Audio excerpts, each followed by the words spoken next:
దబిడి దిబిడి పాట స్టెప్పులపై సోషల్ మీడియాలో ఏ స్థాయిలో ట్రోలింగ్ జరిగిందో అందరికీ తెలిసిందే. సీనియర్ హీరో నందమూరి బాలకృష్ణ అలాంటి స్టెప్పులేయడం చర్చనీయాంశంగా మారింది. ఆయన అభిమానులు కూడా ఆ స్టెప్పులను తప్పుపట్టారు. అయితే ఇందులో బాలయ్య కంటే ఎక్కువగా కొరియోగ్రాఫర్ శేఖర్ మాస్టర్నే ఎక్కువగా ట్రోలింగ్ చేశారు. ఓ ఎమ్మెల్యే సీనియర్ హీరో అయిన బాలకృష్ణతో అలాంటి అసభ్యకరమైన స్టెప్పులు వేయించాడంటూ శేఖర్ మాస్టర్ను ఏకిపారేశారు.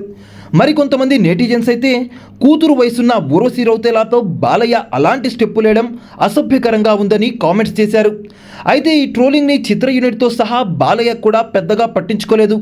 తాజాగా ఓ పార్టీ ఈవెంట్లో ఊర్వశితో బాలయ్య మళ్ళీ అదే స్టెప్పులేస్తూ కనిపించాడు. ప్రస్తుతం ఈ వీడియో నెట్టింట్లో వైరల్గా మారింది. బాబీ దర్శకత్వంలో నందమూరి బాలకృష్ణ హీరోగా నటించిన తాజా చిత్రం డాకు మహారాజ్. ప్రజ్ఞా జైస్వాల్, శ్రద్ధా శ్రీనాథ్ హీరోయిన్స్, సితారా ఎంటర్టైన్మెంట్స్, ఫార్చ్యూన్ 4 సినిమాస్ పతాకాలపై డాకు మహారాజ్ను నిర్మించారు.